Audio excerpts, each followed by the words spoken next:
results on election night, but we'll just carry that through. I don't think it matters who wins. I think it matters that we have a safe and secure election in a very unusual time when more people are expected to vote by mail.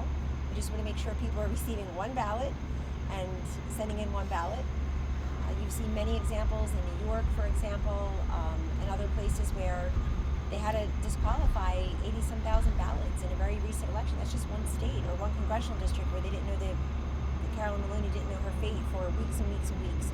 So everybody should be concerned about this. We have election security briefings at the White House. The president will be on top of that.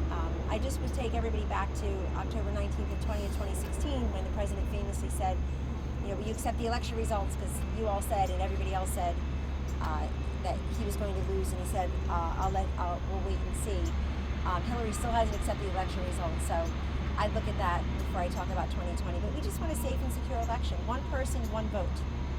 Why is the president calling for a boycott of Goodyear? It's an Ohio company in a battleground state. It seems like a particularly bad idea for him.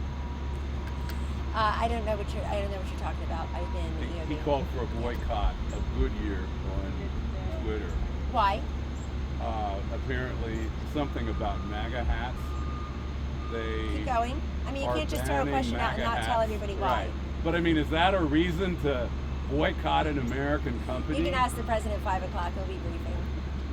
I think he's done plenty for companies in Ohio and elsewhere, far more than Joe Biden ever did, creating a job. Can be secure with a mail-in ballot? It depends.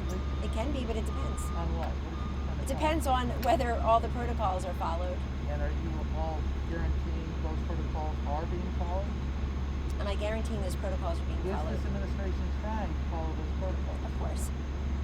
But that's up to local officials too. That's up to. Therefore, if they follow the protocols, yeah, there are always a lot of hypotheticals in your ifs. So there's a big one there. If you're going to make sure that they're being followed, then they should be safe, correct? No, that's ridiculous on your part. I just gave you examples of states where they had to disqualify ballots. But you said if they follow the protocols, it would be safe. So all I'm asking is if they follow the protocols. And you seem to think that your hypothetical is true, that they're going to follow the protocols, ma'am. Yeah, I just want to ask you about the sort of U.S.-China agreement. It's been a lot of back and forth. Is there any possibility that we could reschedule a 6-month review that was postponed, or is that something that's just going to have to wait until after the year? There's been a lot of back and forth because China unleashed a virus on the world and wasn't transparent about it and should be held accountable. And that includes the World Health Organization as well, which taxpayers give over $400 million to every year. And so the president obviously negotiated a bilateral trade deal with China, historic, enforceable, written. And we've been telling President Xi to get his fentanyl and other stuff out of our country and our kids' veins and communities.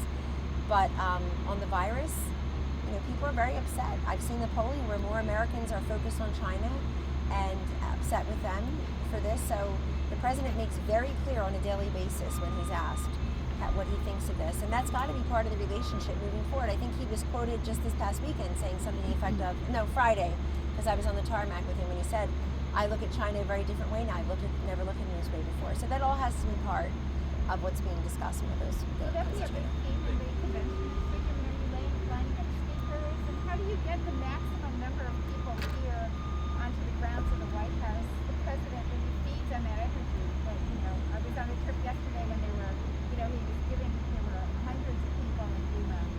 And, you can tell that it really makes a difference to him when you speak to a bigger audience. So how many people can you possibly bring to the White House?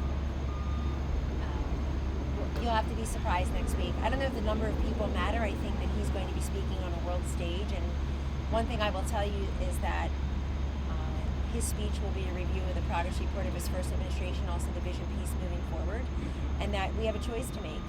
And I think that Donald Trump will be featured at his convention, but boy, has he been front and center at Joe Biden's convention. It's as if they don't want to talk about Joe Biden. 47 years, and you can't tell us 2 or 3 things that he's done to measurably, consequentially impact your life. This president's done more in 47 months than Joe Biden did in 47 years to make a difference in people's lives. So I think that'll be part of the messaging. It'll be an exciting week.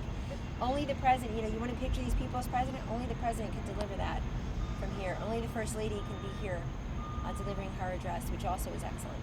Thanks for stopping. Appreciate it. Thank you.